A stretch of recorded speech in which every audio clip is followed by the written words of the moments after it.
Yo, what's going on after the fight? What? It's your boy Money back with another one, fam. And that's where it's on two future Hall of Fames in this fight game. We have Terence T-Boy Crawford, a three-division world champion, a former undisputed world champion, a current WBO welterweight world champion. Then we have Errol, the True Spence Jr., the king of the welterweight division, the WBC, the IBF, and the Super WBA unified world champion. Now, we all know this is a fight we want that we not go get next. And we all seen the back and forth with Errol Spence and Terence Crawford doing Instagram and Twitter. But Errol Spence should tell Terence Crawford, come out and show the proof that you didn't have that BLK Prime deal in your pocket when you try to make it as if, Errol Spence and PBC didn't want to fight, right? So let's see, when did you first start talking to BLK Prime? And let's see when you made the decision to sign a contract with BLK Prime. Because EJ came out and showed everything. He showed transparency. He showed that, he was willing to, do everything and give everything to Terence Crawford to make the fight happen. And Terence Crawford was talking about, when did y'all send the contract? Well, when did you make the decision to sign the contract with BLK Prime? Because EJ saying you been had these deals, right? So let's see if the numbers add up, and let's see if the time match up. So, Bud, your whole deal was transparency, right? So you came to the table, you went and got $25 million a piece for you and Errol Spence, which is still mind-boggling how you doing business for Errol Spence and PBC, but that's neither here nor there.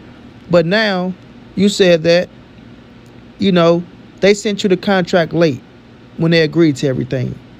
So when did you make up your mind to sign the contract with BLK? When did BLK send you the contract?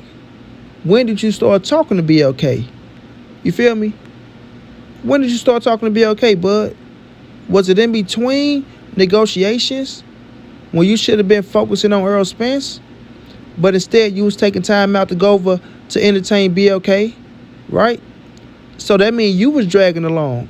You saying Al Heyman and Errol Spence was dragging along. No, Mr. Postman. That means you was dragging along. Errol Spence was sitting waiting patiently for you to sign a contract. He already agreed to everything. He knew what his numbers was. He knew what he was going to get. And he don't have to share with you what he was going to make. That's not his job. You know what I mean? That's not his job. His job is to go out there, help promote the fight, and make it the biggest fight in boxing so both of y'all can get the most money out of y'all percentages. But for you, bud, you out there shopping the fight to other motherfucking entities. Errol Spence wasn't shopping the fight with nobody else. Errol Spence wasn't trying to make the fight happen over on some other platform or other networks. He was relaxing, understanding the game, accepted what he had to accept, and all he was doing was waiting on you to sign the contract, send it back, so y'all can start the promo.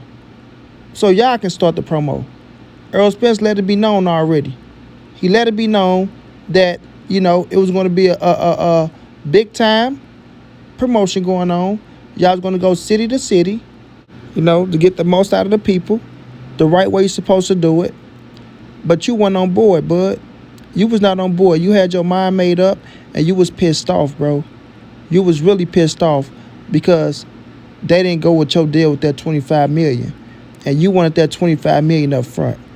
I told Errol Spence, what's up, man? I got this bread on the table. You want to know why? He's not his own boss. Which don't have nothing to do with nothing. That has nothing to do with nothing. You understand?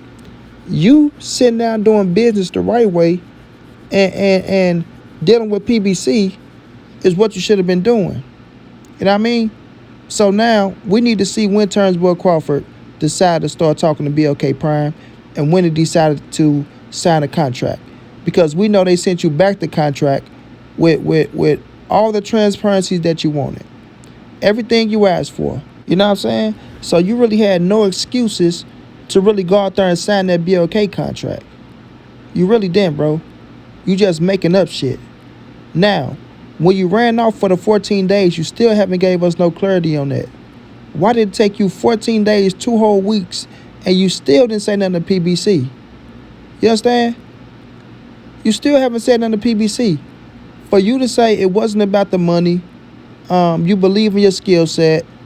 If you was Errol Spence, You'll go out there and you'll do this, you'll do that, right? How you claim you'll do. But then when it came down to it, you did something totally opposite.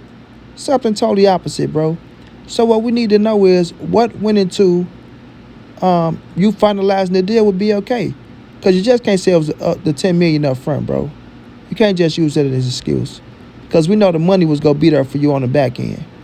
The money was going to be there. You know, was you really afraid to go out there and face Errol Spence, bro? Keep it a buck. Was you afraid to go out there and face Errol Spence? Did you feel like you needed a tune-up? Was you ready? Was you ready? Let us know. You know what I mean? Because now when you sit up here and you get exposed, right, really exposed, and you got everything you wanted, and you still got fans out here pointing a finger at Errol Spence, which is absurd to me, right, very absurd, and you saying you wanted to fight this year, but we looking at December and January and February, it's almost the same situation, bro.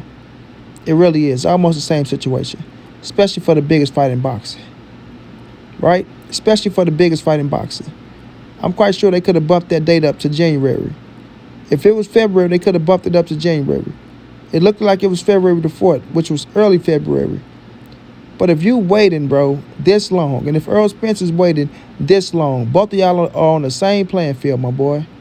Y'all on the same playing field. Nobody is getting a edge over nothing. You feel me? But people try to use that as an excuse for you to try to make it as if, well, he wanted to fight this year and PBC this and PBC that.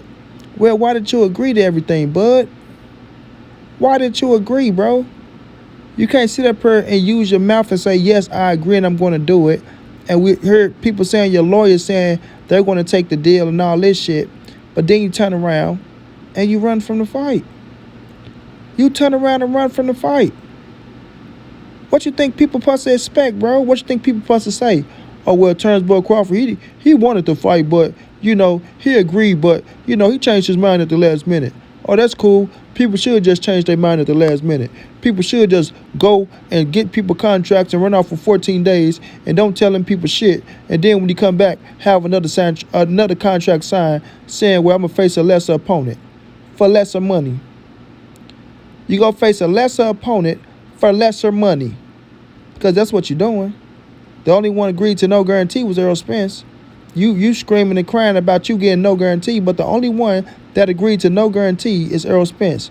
He's the only one that signed a fucking contract. He's the only one that signed a contract. Let's make that clear. You understand? So when it come down to Terence Crawford, man, Terence Crawford really didn't want this fight, everybody. Terence Crawford wanted a less opponent for lesser money so he can continue, you know, to do what he do because maybe he felt like he want to keep his O. He don't want to let it go. He feel like if he lose, he's not going to be looked at as the same. He want to go into the Hall of Fame undefeated. And, you know, sometimes that be a problem in this fight game. You know, some people want to be like Floyd Money Mayweather. You know what I mean?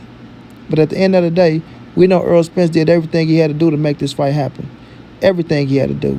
Even conceded letting Terence Crawford come out second, bro, when he's the unified champion at 147. You know what I mean? They did everything they had to do to try to make this dude happy. But Bud is the problem. He's the problem. So I'm not convinced that he will accept the fight if they come back to him a second time. Because right now, he just showed us who he was, bro.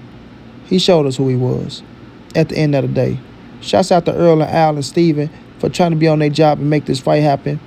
And Bud, your ass will continue to get grounded into the ground until you get the right answers. Flat out. Until then, it's your boy Money. It's the NSBC moving everybody safe in these streets. Hit them thumbs up, subscribe to the channel. If you want to donate OG Money on Cash App, TreyHampton52@gmail.com on PayPal. If not, just tell a friend, hit that subscribe button, like, comment, share the videos. And y'all know how your boy get down, man. Big dog status, family.